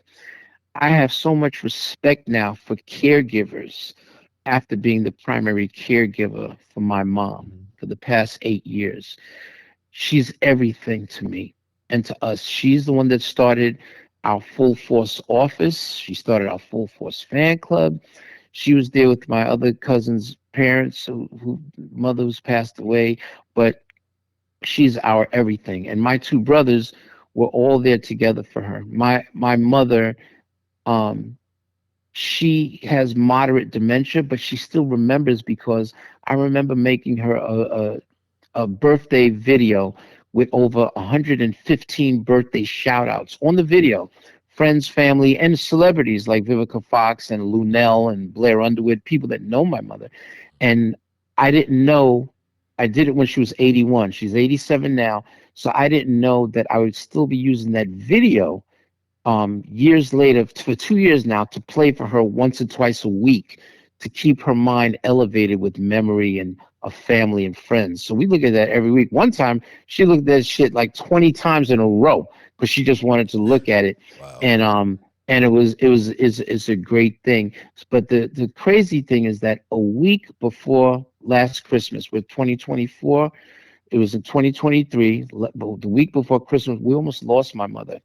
And we almost lost her because, and like right now, she can't walk on her own. We get her up out of the bed, or we get her out of her reclining chair, and we hold her to walk with her. She has a walker, but she can't be left alone with the walker by herself. Those days are gone. She used to use a cane. So me and my brother Paul will pick her up, and I'm holding her from the back, and at least she's still exercising her leg. Whenever she goes to the bathroom, guess what? I take care of her in the bathroom. We all take care of her in the bathroom, but I'm the one that's cleaning her ass, and I don't care because that's my mother. I remember the Yeah. first time I gave my mother a shower and she had to take off her clothes. She was started crying in front of me because that's the first time I've ever seen my mother naked. But I had to give her a shower because she couldn't shower herself anymore, and Yeah. she started crying. I said, "Mom, don't cry. You know why, Mom? Because you was there for us when we were little. Mom used to clean our ass and wipe us all the time. Guess what, Mom? We're doing that for you right now because you were there for us. And I'm not ashamed of nothing." And she used to be a little embarrassed of her. Now she's not embarrassed. And we clean her, bathe her, all of that stuff for my mom. And and the week before Christmas, and this is to let everybody know that if you're caring for a loved one, and if you know that loved one, don't always listen to the doctors because sometimes they don't know more than you do of a loved one. Right. Right. My mother was just not looking good one day, and we had to take her to her primary doctor. And I told Paul, I said, Paul, I don't like how mom is looking. She was complaining about her stomach, but she just didn't look good to me. And she lives with me, so I see her on a daily and overnight and everything. And she just didn't look good. So I said, Paul, we're going to take her to our primary doctor at the clinic, but I'm going to take some bags, a bag with her clothes because I'm going to take her to the ER. I want us to take her to the ER right after that, no matter what the doctor says. So that's how I prepped for. So we went to the primary doctor, and she looked at my mother. Yeah, she doesn't look too good. So she examined her and everything. And I said, and my mother had a swollenness like on one of her legs. And I told the doctor, I said, yeah, doc, after you examine her, I still want to take my mother to the ER, to Mercy. She goes to me, No, no, no. You don't have to take it to the ER. No, no, I don't think you don't need to take it to the ER. After this, just take her back home and just, if anything goes crazy or anything like that, then I guess you could think about the ER. But now, no, I don't think you need to take her to the ER. So after she said that, I told Paul, I said, fuck that. I'm taking her to the ER right after this visit. I don't care what the doctor Right, says because right, I just right. didn't like how she looked. So when Hmm. so Paul said, "You sure?" Yeah. And then my brother B5 text, "So you're just going to go there for precaution?" I said, "Yeah. This is how I've been feeling from the beginning." So we took our mother, and my mother was in a wheelchair. We take our mother in a wheelchair. We get her out into the car. It's a routine, but we do it, and that's how it is. And we took it to the ER. Now, when we got to the ER, they want to know, okay, well, why are you bringing her to the ER? Well, my mother's her stomach, she doesn't feel good, and she has a swollenness on her leg. When I went to her leg, the swollenness wasn't there no more. So I was like, Paul, what happened to this? Paul said, I don't know, Lou. It comes and goes, I guess, with mom. I'm like, really? Hmm. So I told them, I said, listen, my mom had a swollenness on her right leg. I just want you guys to still give her a sonogram anyway, because you just never know. So I told them to get because if I didn't tell them to give them they're not going to give a sonogram because they don't know what's wrong. But whatever you tell them what's wrong, and that's why I say when you take your loved ones to these doctors, man, you got to be vocal. Because motherfuckers, if you don't talk and you just leave it up to them, sometimes it's not a good outcome. So Right. anyway, I went with my mother to get the sonogram. Paul waited downstairs. I went with them and my mom. They put her in the gurney, all of that stuff, and she's like, "Lou," I said, "I'm right here, mom." We did the sonogram. They did the sonogram on my mom's leg, and they found a blood clot. Not only did they find a blood clot in that leg, they found a blood clot in the other leg. Wow. And they There you had, go. I'm like, and I wasn't expecting that for nothing at all. Nobody. And I'm like, oh shit. She says, yeah, yeah, she got blood clot in both legs.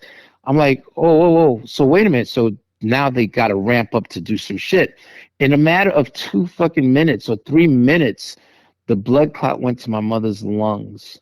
Mm. Oh my goodness. So after that shit, so here they are. She's 87 years old. 80. No, she was then 86 last year. It was last year, so she was 86. Now she's 87.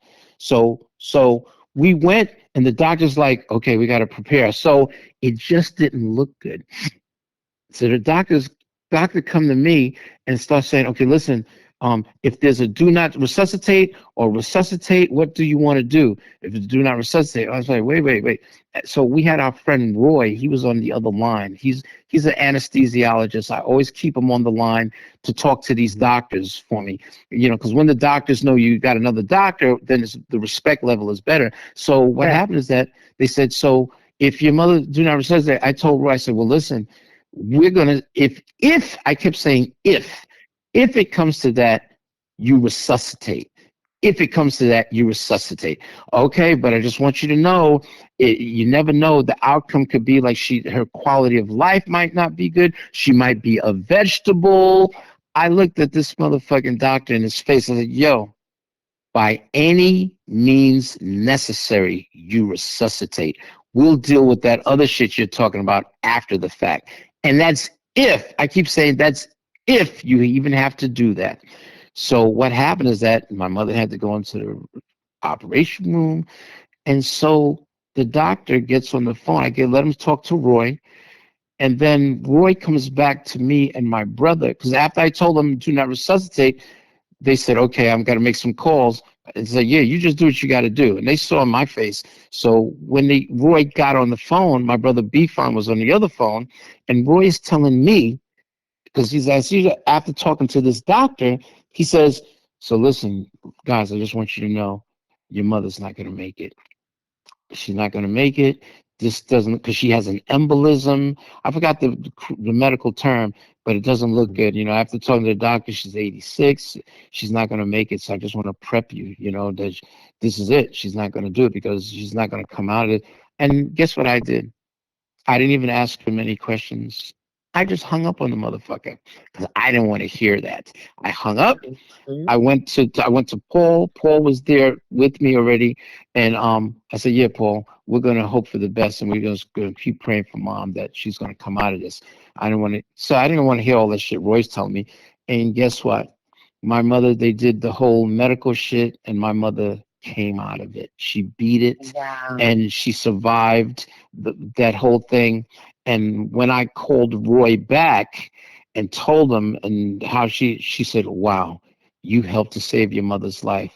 Because Yeah. if I didn't bring my mother to the ER, and if I listened to the primary and took her home, Roy said, "Yes, you would not be having a good Christmas right here. No Right. ifs, ands, or but your mother would have been dead." And even the ER people said, "I'm glad you brought her here because if you would have took her home, your mother would have been dead." Wow. And check this Wow. shit out. Even and 2 days after this whole thing where she survived, my mother had a stroke in the hospital. I was there, but guess what? She beat that motherfucker too. It was not a huge stroke, but it was still a stroke because she had many strokes in the past, but she beat that. And now we're talking about she's here at home with me, and through the grace of God, my mother's still alive. And there's two things when my mother is laughing, because she laughs every day, I let her, the TV and videos is her babysitter. All the seasons of Good Times is on this motherfucker. She loves Good Times, and she'll laugh at Good Times. Yeah, from Bernadette Stanis, you know Bernadette Stanis, of course, David, and she look at Thelma and all of them, and she'll laugh. And her appetite is still good, so I'm still able to feed her her breakfast and everything, and she's still alive to this day. And thank God, we still have nurses come in. I didn't really used to have help in the beginning, but even with my brothers, they would help, but so much. But now everybody pitches in. But I still have my cousin Taisha and a friend of mine named Lavinia Bright, who's a former CNA. They'll come sometimes and stay with my mother overnights, sometimes for a week if I have to go and do business. And thank God they take care of her as well. And she's still alive, and through the grace of God. So to people out there, if you know your loved one, don't, because if I would have listened to the doctor and took her home, I would have no mother now. So if you have a gut feeling, don't be Mhm. afraid to tell these doctors some shit. Don't, no, no, no, no, no, don't do it. No, no, you tell them the deal. So Right. Yeah. Yeah. You know, anyway. I can completely relate because, well, Zoe, that's on with us, when my dad was having some health issues early on, I was living in Texas, and Mhm. Daddy was in Las Vegas. And so I needed somebody to, look after my dad until I got there. And that's I appointed Zoe over my father. Oh And wow. so, yeah. And You and so, Zoe are friends or your family? yes, we are. Actually, he's Yeah. blood related to my daughter. They're Nice. cousins. Okay. And so, Nice. anyway, he took care of my dad and took him, to the doctors and, just became his right hand man until I got there. And then, you said something that really touched my heart because I experienced this with my father when daddy was, in his last days and it was just, me and him. I would have to get him out the bed, get him to the bathroom, and when you said, wiping up and all that stuff, and I looked at my dad and he just looked so sad.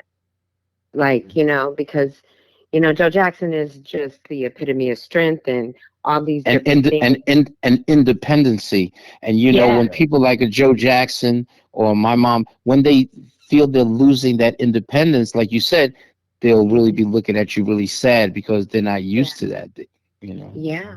And he was just like, I know my dad like the back of my hand, so I know what was running through his mind, but he knew he could count on me. He knew he could count on me and that I would, you know, protect him and all of that. And so I can completely relate to everything that you were saying because even when my dad was dying and in hospice, I was there with him every night.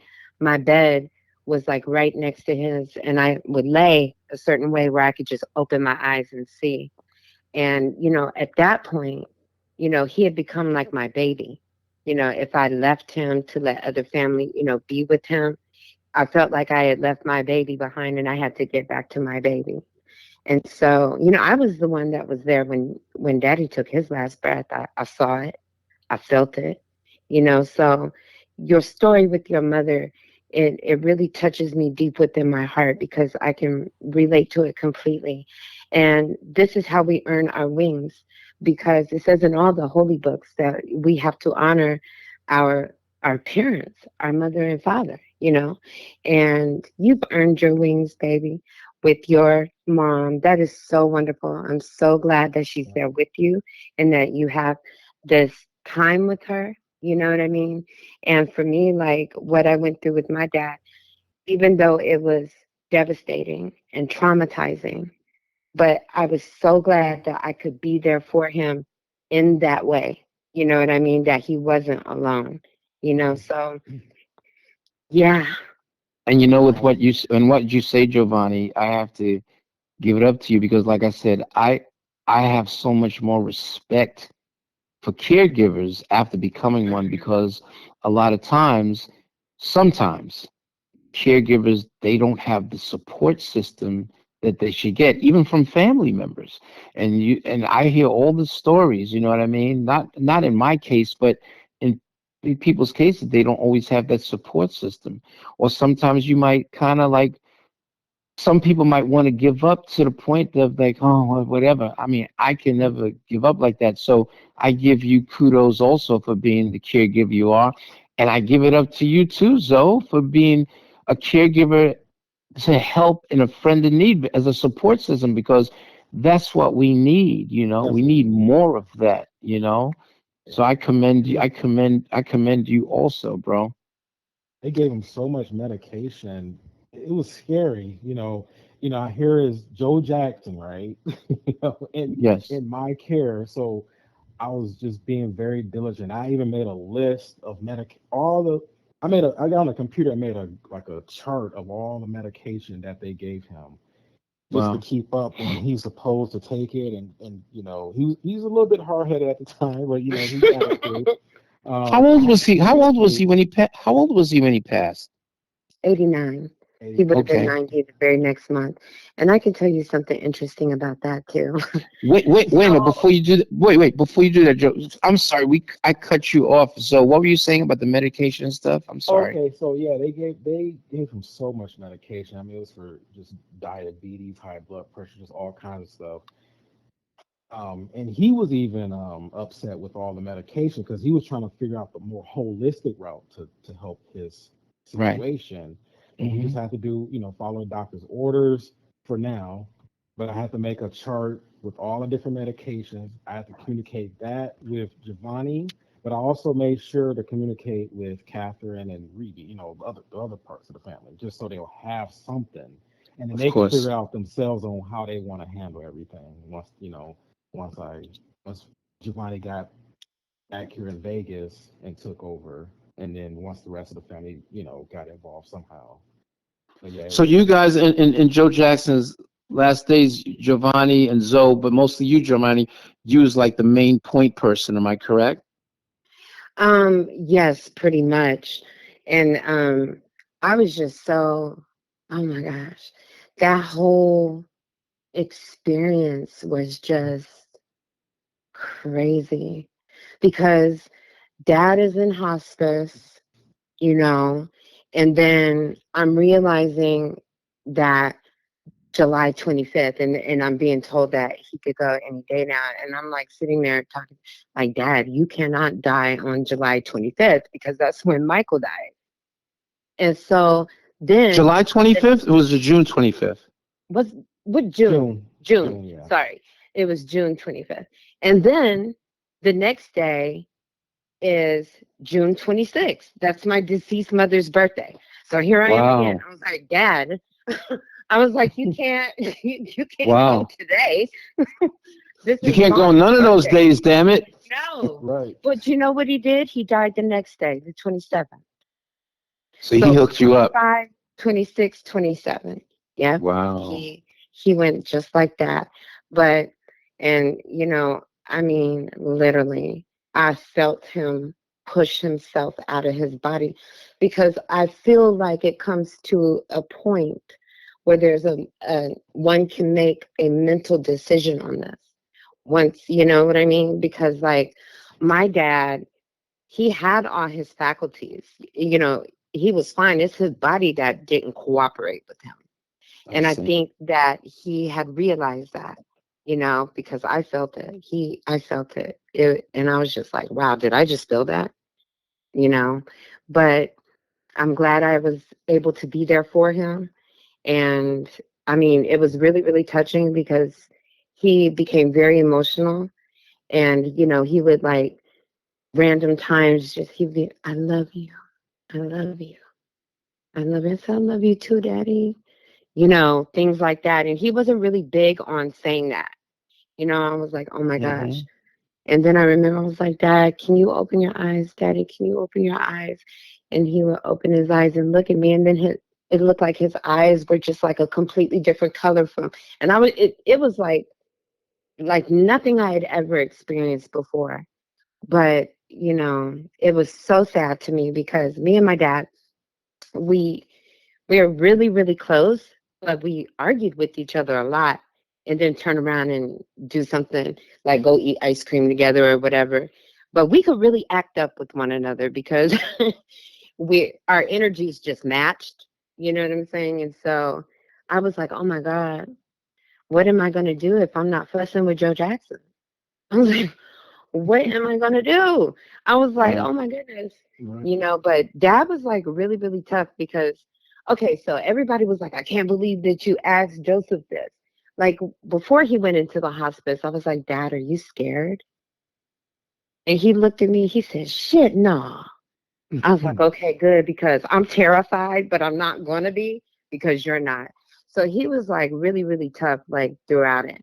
But I know that, he hated to leave like that. You know what I'm saying? But he died of pancreatic cancer. So Wow. it was just, I never saw it coming because our people have a tendency to live a very long time. And I just thought he would at least, be around to maybe 100, 105 even. But yeah, it's been so different without him though. But, it is what it is. I could at least go by there and go eat or sit with him at one point. Be just somebody else I know here in Vegas. But he definitely would not be forgotten. He was he was definitely a presence. Oh, for Were sure. were you his last child, Giovanni? I'm his youngest daughter. I am his last child. Yes. I Yeah, think there's okay. like 8 years between Janet and I. But yes, I am the youngest. Okay. And my Gotcha. sister really, she's the oldest. Right. Yeah. So he was surrounded by family, and nieces and nephews, and that was so beautiful. But I just hated that, I miss him dearly. I know you're on social media, man. So, just, for us, tell our fan, and you have a website, correct? You do have a website. Yeah. We have a website called Yeah. fullforceworld.com or fullforce6.com. That's the new website, fullforce6.com. And you can get me on IG and Facebook, the Bowlegged One with the number one, and just everywhere on social media. Yeah, man. So you heard that. So, well, I guess you guys hear what we're playing in the background, right? This is a song that was Thanks for my child. Yeah, written by the Bowlegged One, Bowlegged Lou, right here on the Flex Radio. And Lou, man, we appreciate you, bro. Thanks for taking your time. You gave us some gems. Yes. Some things I didn't know. Yeah. Know a lot more that Zoe didn't know. But Yeah. Definitely a lot of gems for me Right. because you guys were producing music when I was introduced to music and music videos at that time because I was about 4 or 5. Wow. You came. Yeah. Nice. So I'm gonna send David some video links, And David, make sure you share it with Zoe and Giovanni. You'll see a bunch of different things for sure that you'll see some gems. For sure. All right, Lucy, just hold that thought for a minute. But anyway, once again, this is your man, David L. David, and I am here with my lovely co-host, Giovanni Jackson of Them Jacksons, and my man Zoe right here on the Flex Radio interview sessions, man. Today we have my man Bowlegged Lou from the group Full Force. You know what I'm saying? And please, man, rewind this. Listen to it 1,000 times, man. Just respect all the work that this man has done. Once again, right here on the Flex Radio, your man David L. David. Peace. God bless.